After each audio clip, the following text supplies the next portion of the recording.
আসসালামু আলাইকুম। আপনারা সবাই কেমন আছেন? আশা করি যে যেখানে আছেন সবাই ভালো আছেন। আজ আমি চলে এলাম আমার চ্যানেলগুলোকে আপনাদের সামনে পরিচিতি করার জন্য। আমার 2টা পেজ আছে। আমার ফেসবুক আইডি হচ্ছে 2টা। একটা হচ্ছে হৃদিতা লস্কর আর একটা হচ্ছে লস্কর হৃদিতা। তো হৃদিতা লস্করের আইডি যেটি ওটি হচ্ছে ইউরোপ বিডি কুকিং হাউস, ওটা আমার পেজ। আর লস্কর হৃদিতার হচ্ছে সুমিজ ব্লগ ইটালি। তো এর সঙ্গে হচ্ছে আমার 3টা ইউটিউব চ্যানেল আছে। একটা হচ্ছে ইউরোপ বিডি কুকিং হাউস রান্নার চ্যানেল, আর 2টা ব্লগ চ্যানেল, সুমিজ ব্লগ ইটালি এবং সুমিজ ব্লগ। ঘুরতে গিয়েছিলাম রবিবার। আমি প্রথম যখন ইটালিতে আসার পরে যে বাসায় উঠেছিলাম তাদের সাথে দেখা করার জন্য। ওখানের পরিবেশটা অনেক ভালো। এই হচ্ছে আমার বাড়িওয়ালি, এবং বাড়িওয়ালির আম্মাই বৃদ্ধা, ইনি আমাকে আদর করতেছে, প্রচণ্ড ভালোবাসতো, আদর করতো। আর বাঙালি যে ভাবিকে দেখা যাচ্ছে, এখন উনি আমাদের ওই বাসাতেই থাকেন। আর এপাশে হচ্ছে বাড়িওয়ালির বাবা, ওনারও অনেক বয়স। এলেই ওই জায়গাটাতেই বেড়াতে যাই, কারণ আমার প্রথম ইটালিতে আসার সব স্মৃতিগুলো ওখানে জড়িয়ে আছে। এটা ছিল আমার ছেলের ম্যাডামের কিচেনটা। ওদের বাসার ভিতরে এতটা সুন্দর, বাইরে দেখতে মনে হবে পুরানো বাসা, কিন্তু ভিতরটা যে এত সুন্দর থাকে, এটা শুধু ওদের কিচেন। তা দেখেই হয়তো বা আপনারা বুঝতে পারছেন যে কতটা অনেক ভালো। পার্ক আছে পাশে, খুবই সুন্দর জায়গা, যার জন্য আমি সময় পেলে চলে আসি ছেলেকে নিয়ে আমার হাজব্যান্ডের সাথে ঘোরার জন্য এখানে। কিন্তু আজকে বিশেষ করে এই ব্লগটিতে যে কথাগুলো বলবো, সেটি শুনতে হয়তো বা কারো খারাপ লাগবে, কারো কাছে আমি অপ্রিয় হয়ে যাব, আবার কারো কাছে শুনতে ভালোই লাগবে। আমি বলবো, গেল 6 তারিখ সোমবার বাংলাদেশ থেকে একটা ফ্লাইট এসেছিল। সম্ভবত 274 জনের মতন যাত্রী ছিল। তার ভিতরে করোনা পজিটিভ ধরা পড়েছে অনেকেই, এবং এখন ইতালিতে সমস্ত নিউজ পেপার, সংবাদে সব কিছুতেই একই কথা, যে বাংলাদেশ থেকে নেগেটিভ কাগজ ধরিয়ে দিয়েছে ডাক্তাররা, আর এখানে এসে করোনা পজিটিভ ধরা পড়েছে। তো এই কথাগুলো শুনতে আসলে বাঙালি হিসেবে আমাদের অনেকটাই নাড়া দিচ্ছে, অনেকটা কষ্টদায়ক যে কথাগুলো বলতেছে বাঙালি। আমাদের দেশের একটা দুর্নাম, মানে আমাদের দুর্নাম। তো এই কথাগুলো শুনতে আসলে অনেকটা কষ্ট লাগতেছে, অনেকটা খারাপ লাগতেছে। এখন তারা আছে হচ্ছে কেউ হসপিটালে, যাদের করোনা পজিটিভ, আর যাদের কোয়ারেন্টাইনে রাখার কথা তাদেরকে হোটেলে রেখেছে। তো এরকম পরিস্থিতি আমি সব কিছু বিস্তারিত যেতে চাই না, কারণ দেখা যাচ্ছে এগুলো তেমন একটা ভালোর দিকে নেবেন না। কিন্তু আমি শুধু আজকে আমার ব্লগে কথাগুলো এজন্য বলতে চাই যে এই করোনা পজিটিভ থাকা অবস্থায় না আসাটাই কি ভালো ছিল না? কারণ বাংলাদেশের রিপোর্টগুলা কতটা সত্য, কতটা মিথ্যা, বা কতটা পরীক্ষা নিরীক্ষা সঠিক হয়, এটা তো আমরা কম বেশি সবাই জানি। কিন্তু এটা তো বাংলাদেশ না, এখানে ইউরোপ কান্ট্রিতে সব কিছু সঠিক এবং সত্য।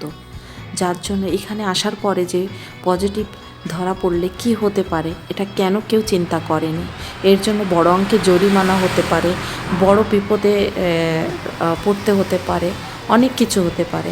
এমনকি সবচেয়ে বড় কথা হচ্ছে, আমাদের নিজেদের দেশ, নিজেদের মাতৃভূমি, আজ আমাদের প্রিয় বাংলাদেশ বদনামী হতে যাচ্ছে। বেরোলেই যত ইটালিয়ান পরিচিতদের সঙ্গে দেখা হচ্ছে, প্রত্যেকের মুখে এক কথা, তোদের বাঙালিরা ভালো না। করোনা পজিটিভ থাকার পরও করোনা নেগেটিভের কীভাবে ডাক্তারি রিপোর্ট দিয়ে দেয়, এখন তারা এয়ারপোর্টে কেন ধরা পড়ল। আমাদের এখানে যে পরিচিত ড্রাইভাররা আছে, যে রোম এয়ারপোর্টে আনতে গিয়েছিল ওই যাত্রীদেরকে, তারা সন্ধ্যা থেকে অপেক্ষা করতে করতে শেষ রাতে যার যার বাসায় ফিরেছে, কারণ কোনো যাত্রীকে বাইরে বের হতে দেয়নি।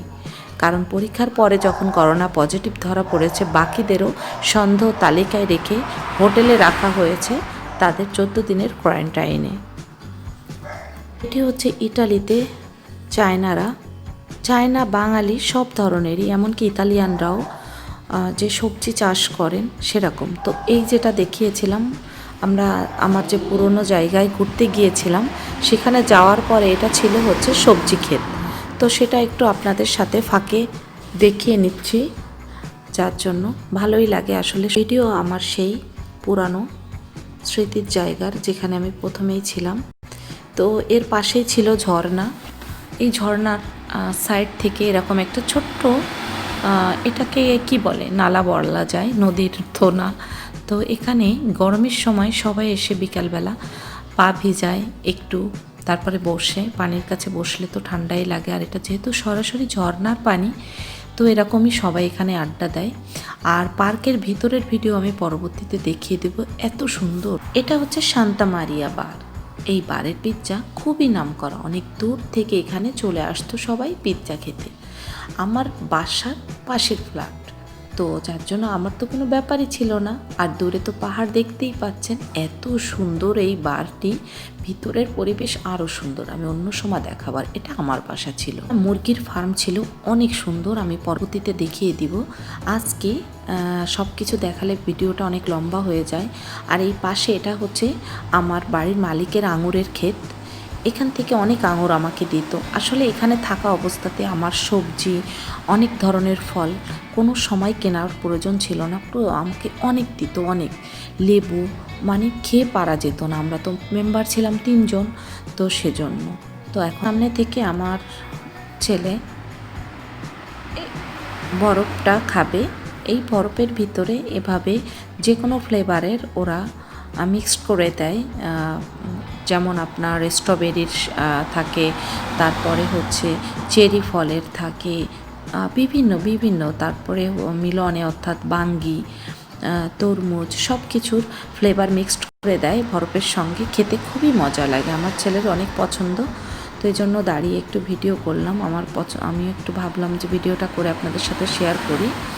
আর ভিডিওগুলো তো আগের ছিল, কিন্তু আজকে যখন রেকর্ড করি তখন মনটা আসলে অনেক খারাপ ছিল এই করোনা ভাইরাসের এই পজিটিভ ধরার পরের থেকে। কারণ জানি না এরকম কারণে দেখুন অনির্দিষ্টকালের জন্য ফ্লাইটগুলো বন্ধ করে দিয়েছে সরকার কালকেই। তো যার জন্য কবে খুলে জানি না। অনেকে বাংলাদেশে গিয়ে কিন্তু আটকা পড়ে গিয়েছে। এখন তারা যে কবে ফিরতে পারবে আর কি পরিস্থিতি হবে। আর এদিকে যদি এরকম খারাপ দিকে যায় তাহলে তো আমরাও আবার বিপদে পড়ে যাব, আবারও হয়তো বা আমাদের লকডাউন দিয়ে দিতে পারে। তো সব কিছু মিলে আমরাও কিন্তু একটা হতাশায় ভুগতেছি। তো এই যে আমার ছেলেটা রেডি, ছেলেকে দিল, আমার ছেলের অনেক পছন্দের। তো ছেলে এখন খেয়ে নেবে। আমারও ভালো লাগে, আমি মাঝে মাঝে ওর কাছ থেকে নিয়ে খাই।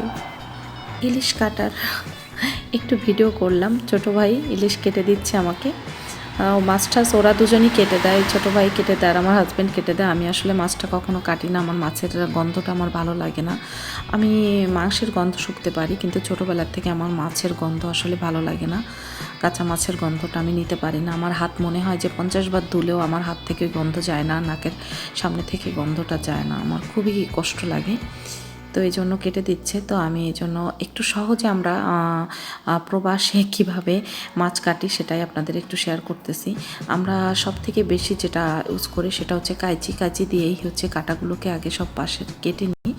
এরপরে হচ্ছে ছোট চামিচের সাহায্যে হচ্ছে মাছের যে আঁশগুলা থাকে ওটাকে তুলে ফেলি। আর তারপরে হচ্ছে কাঁচি বা বড় ছুরির সাহায্যে হচ্ছে পিসগুলা করে নিই। আবার দোকান থেকেও চাইলে পিস করে নিয়ে আসি। বেশিরভাগই দোকান থেকে করা হয়, বাসার থেকে খুবই করা হয়। তো আজকে একটু ইলিশ পোলাও করেছিলাম দুপুরে, এটা ছিল দুপুরের ভিডিও, রবিবার দুপুরের।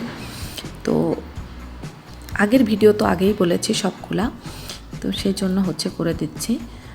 তো ছোটো ভাই আবার হাত দিয়েও তুলে দেখাচ্ছে যে হাত দিয়েও তোলা যায়। তা আমি বলতেছি না, হাত দিয়ে তুলে দেখানোর দরকার নাই, সহজ যেটা করা হয় সেটাই দেখাও।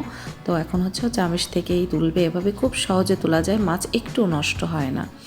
তো এই জন্য করে দেখাচ্ছে। আর অল্প সময়ের মধ্যে মাছটা সুন্দরভাবে পরিষ্কার হয়ে যায় আসলে। ভিডিও আমি পরবর্তীতে সুন্দরভাবে দেখিয়ে দিব, কারণ আমরা বাংলাদেশে যারা থাকি বটি ছাড়া মাছ কাটতে পারি না, ছাই দিয়ে ছাড়া মাছ ধরতে পারি না। তো এসব কিছুরই প্রয়োজন নাই, খুব সহজে কিভাবে কাঁচি এবং একটা চামচ দিয়েই মাছটিকে আর একটা চাকু দিয়ে মাছটি সুন্দরভাবে কেটে পিস করা যায় আমি দেখিয়ে দিব। আর বিদেশে আমরা আসলে হচ্ছে মাছ কাটা অবস্থায় কেটে নিয়ে আসি কেনার পরে, তারপরে বাসাও কিভাবে এটা করতে পারেন সুন্দরভাবে আমি দেখিয়ে দেওয়ার চেষ্টা করব পরবর্তী ভিডিও। আমার কথাগুলোর ফাঁকে হয়তো বা গাড়ির অনেক আপনারা শব্দ পান। এটা হচ্ছে আমার রোডের পাশে বাসা, এই জন্য ইলিশ পোলাও রান্না করে ফেলেছি।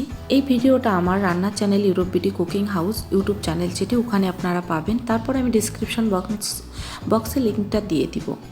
আর আজকের ভিডিও যদি ভালো লেগে থাকে তাহলে আমার সুমিজ ব্লগ বিডি এই ইউটিউব চ্যানেলটিও আপনারা অবশ্যই সাবস্ক্রাইব করবেন এবং পাশে থাকা বেল বাটনটি প্রেস করবেন। আর আজকের ভিডিওতে যদি আমার কোনো কথায় আপনারা কেউ কষ্ট পেয়ে থাকেন তাহলে আমাকে ক্ষমা করবেন, আমি ক্ষমা চেয়ে নিচ্ছি। আর পরবর্তী ভিডিও দেখার অপেক্ষায় থাকুন। আজকে এ পর্যন্ত, আল্লাহ হাফেজ।